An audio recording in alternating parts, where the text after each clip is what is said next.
Sela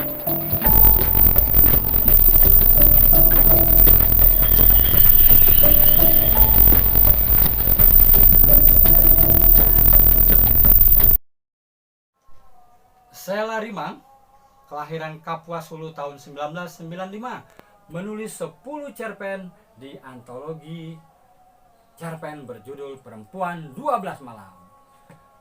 Memang tidak semua orang bisa menyukai satu buku, atau tidak semua cerita pendek bisa memuaskan semua orang.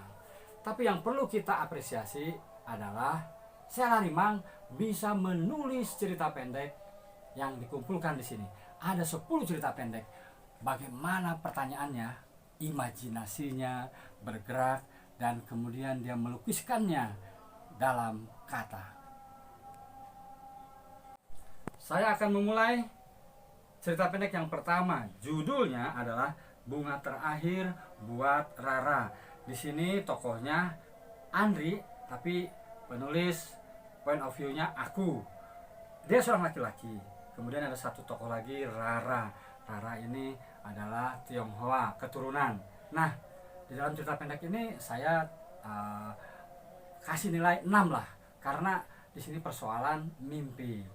Jadi Andri bermimpi seolah-olah akan kehilangan Rara, tapi sebetulnya tidak. Nah, yang kedua adalah diorama.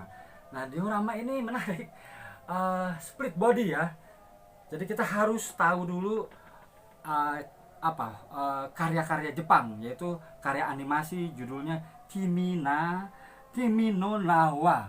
Jadi Sela Rimang mencoba menyatukan dua cerita pendek itu, bahwa sebetulnya tokoh aku di sini wanita namanya Dara, berkenalan dengan bintang, padahal sebetulnya mereka adalah dua dunia yang berbeda. Nah, kemudian saya akan kembali setelah yang berikut.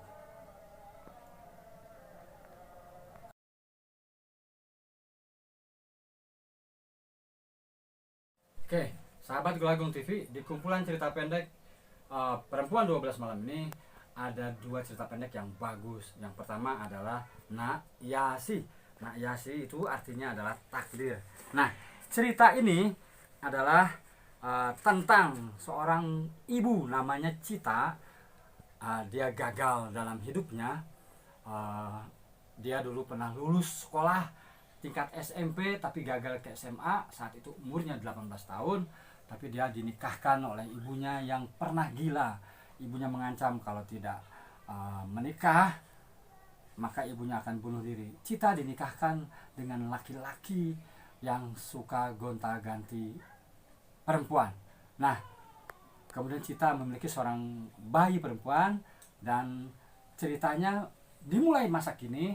Cita sudah memiliki perempuan, maksud saya memiliki anak perempuan, dan dia berkata kepada anak perempuannya, belajarlah yang baik nak, supaya bisa menjadi orang sukses. Jangan seperti mama, kata Cita kepada anaknya. Atau misalnya mama tidak punya apa-apa, tidak memiliki barang pakaian untuk dipakai, tidak memiliki apa-apa, yang penting kamu bisa sekolah. Nah, itu pesan dari Cita kepada anaknya, karena dia sudah bernasib buruk saat remaja. Nah, kemudian cerita flashback menceritakan bagaimana Cita pada masa sekolah dulu. Nah, di setiap paragraf di tengah-tengahnya Sela Rimang menyisipkan puisi. Nah, disinilah kemudian saya mulai memahami bahwa puisinya itu mengandung spirit feminisme. Misalnya Cita menulis puisi, aku ingin jadi langit luas dan terhingga, tapi pada kenyataannya dia tidak mampu jadi langit, sehingga puisi-puisi itu cenderung seperti igauan. Kemudian juga ada puisi lagi yang ditulis, aku ingin menjelajah kaki-kaki langit yang biru, yang baru. Aku ingin menjelma awan-awan di langit, bebas bergerak, bebas berarak, kemanapun. Aku ingin, tapi anganku dipasung angin. Oke, saya ingin membahas Nayasi lagi ya. Cerpen ini bagi saya sangat kuat, karena menceritakan bagaimana problem di desa-desa di Hulu Kapuas. Itu terjadi di seluruh Indonesia, di kampung-kampung, bahwa perempuan pada akhirnya harus ke dapur, tidak perlu tinggi-tinggi sekolah. Nah, Sheila Limang berhasil menggambarkan itu, mencampurkannya dengan puisi. Diksinya pun bagi saya bagus. Jadi cerpen Hayashi sepanjang dari 10 cerpen yang saya baca, cerpen terbaik.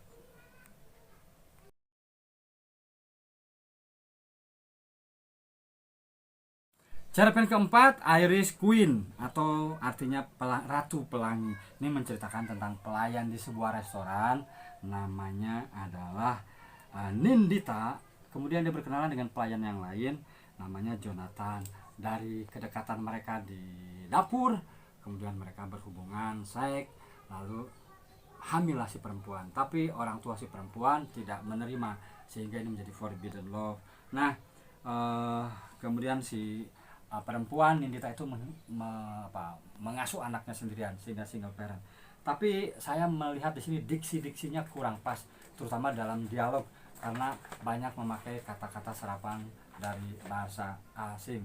Nah, yang kelima, Kupu-kupu Senja. Nah, di sini juga ceritanya lemah ya.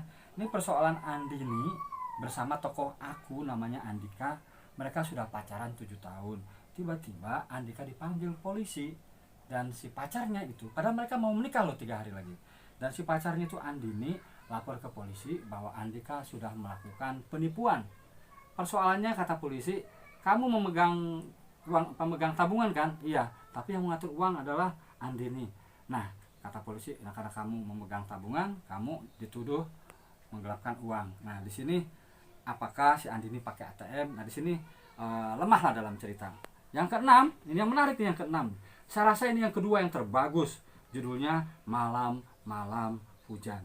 Di sini Sheila Limang pada akhirnya sebagai seorang perempuan merasa bahwa memang perempuan itu di bawah hegemoni laki-laki.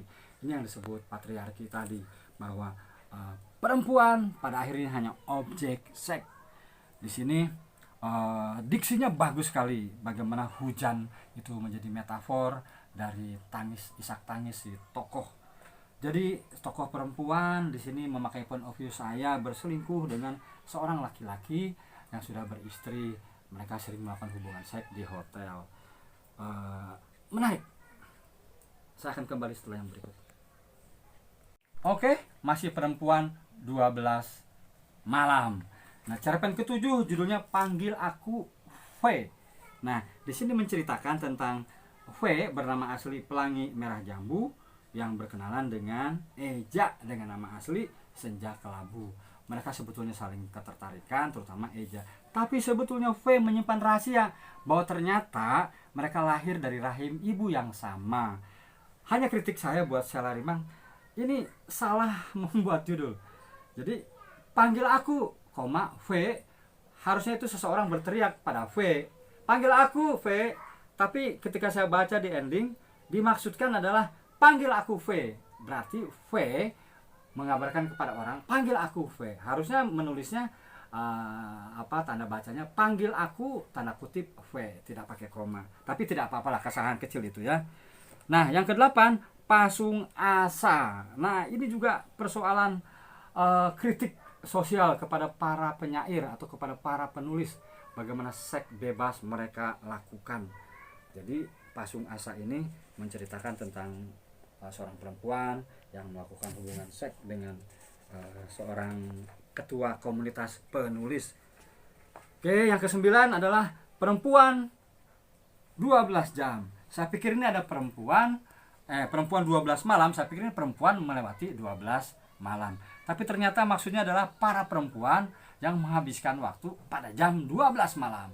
Nah, tokohnya aku ini lemah, ini kurang konflik. Jadi hanya seperti laporan pandangan mata menceritakan bahwa tokoh aku dan teman-temannya perempuan mencoba melabrak tradisi keluar pada jam 12 malam, dan dia menunggu respon positifkah atau negatif, tapi lemah dalam konflik. Nah, cerpen terakhir juga Senja Nostalgia menceritakan aku berumur 17 tahun, menceritakan masa kecilnya.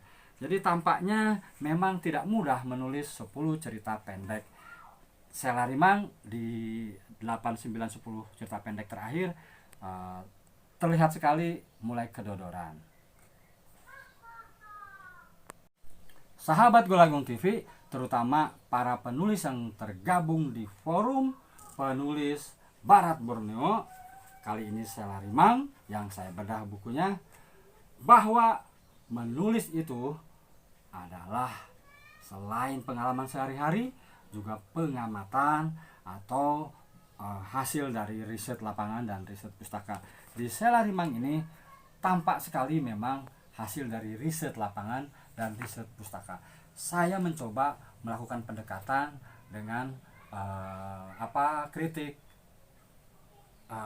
tekstual ala Aristoteles dan kritik terapan atau kritik mimetik ala Plato, sehingga ini yang paling mudah adalah bagaimana cerpen ini jadi tiruan dari keseharian, dan lagi adalah dengan metode resepsi, bagaimana saya sebagai pembaca, karena saya juga seorang penulis, jadi saya bisa merasakan bagaimana tingkat kesulitan menulis cerita pendek. Jadi ke 10 cerita pendek ini saya beri nilai 7. Sela Rimang sudah berusaha bagaimana imajinasinya kemudian dia lukiskan dalam pilihan-pilihan diksinya. Ada beberapa cerpen seperti tadi Nayasi, kemudian yang terakhir itu juga berpeluang sekali malam-malam hujan, ini sangat simbolis tentang perselingkuhan tadi. Jadi Sela Rimang, sekali lagi saya mohon maaf, mudah-mudahan apa yang saya sampaikan ini memotivasi kamu. Memang tidak bisa memuaskan semua orang, tapi yang paling penting Sela Rimang sudah menulis kumpulan cerita pendek. Itu yang membedakan kamu dengan yang lainnya. Kepada yang lainnya, selamat menulis. Terima kasih sudah menonton. Penulis dan buku akan hadir dengan penulis yang lainnya. Subscribe, like, dan share. Golagung TV, dunia kata, dunia imajinasi, dunia kita semua. Tentang literasi, semua ada di sini, di ruang kerja saya.